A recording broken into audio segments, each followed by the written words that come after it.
যে বর্তমান সরকারকে একটা ভূতে ধরেছে। এটা হলো শেখ হাসিনার ভূত। যেই ভূত শেখ হাসিনাকে ধরেছিল, শেখ হাসিনা বিতাড়িত হওয়ার পর থেকে সেই ভূত এখন বর্তমান বিএনপির ঘাড়ে সওয়ার হয়েছে। ভূতটা হলো জনগণকে অপমান করার ভূত। শেখ হাসিনার 15 বছরের শাসনামলকে যদি খুব সংক্ষেপে বর্ণনা করা হয়, তাহলে সেটা ছিল এদেশের জনগণকে নিয়ে উপহাস করা, জনগণকে যখন তখন যেভাবে ইচ্ছা সেভাবে অপমান করা।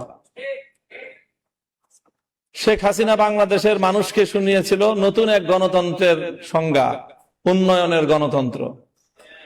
জনগণের মতামত লাগবে না, তিনি পদ্মা সেতু আর মেট্রো রেল দিয়ে গণতন্ত্র বাস্তবায়ন করেছিলেন।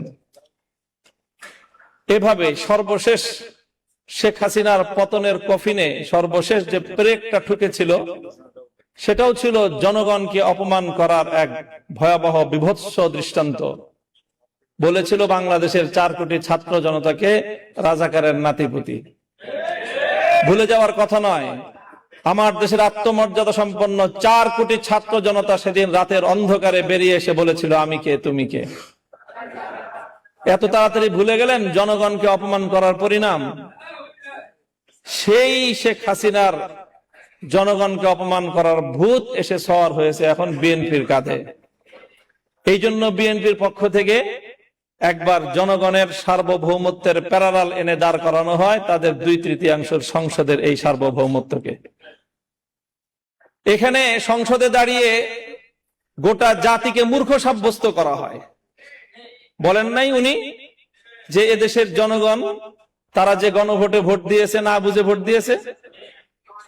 গোটা দেশের জনগণকে মূর্খ সাব্যস্ত করেন,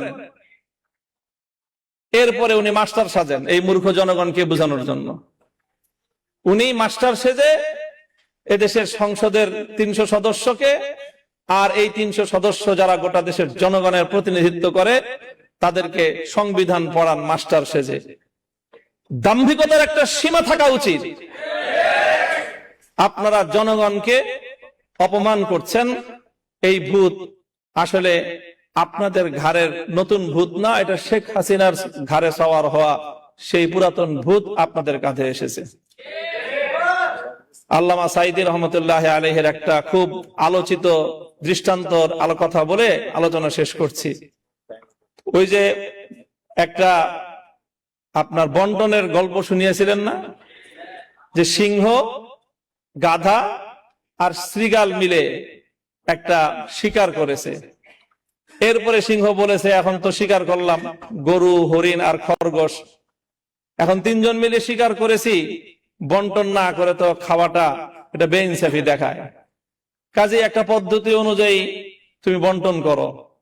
গাধাকে বন্টন করতে দিল, গাধা বন্টন করলো, আপনি বড়, আপনি গরুটা খান, আমি মাঝারো, আমি হরিণটা খাই, আর ওই পাতি শিয়াল ও ছোট ও খরগোশটা খাক।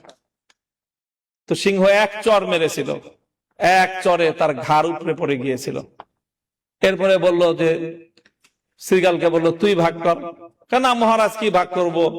না না, আমি তো ভাগ ছাড়া খাবো না, আমি তো সিস্টেম ছাড়া খাই না, সাংবিধানিক পদ্ধতি বাস্তবায়ন হবে তারপরে সেটা আমি খাবো। শ্রীগাল বলল যে আপনি গরুটা দিয়ে সকালবেলায় আপনি ব্রেকফাস্ট করবেন, হরিণটা দিয়ে ডিনার করবেন, লাঞ্চ করবেন, আর খরগোশটা দিয়ে আপনি ডিনার করবেন। জিজ্ঞাসা করলো, এত সুন্দর বন্টন তোরে শিখাইছে কে? তো শ্রীগাল বলে, ওই যে একটু আগে যে গাধার পরিণাম আমাকে এই উত্তম বন্টন শিক্ষা দিয়েছে। হাসিনার ভূত যার কাঁধে ভর করেছে তাদেরকে বলতে চাই, হাসিনাকে অনেক মানুষ বলতো যে খুব রাজনীতি বুঝে। আমি তখনই বলতাম যে হাসিনার মতো বেকুব রাজনীতিবিদ বাংলাদেশে দ্বিতীয় কেউ জন্ম নেয় না।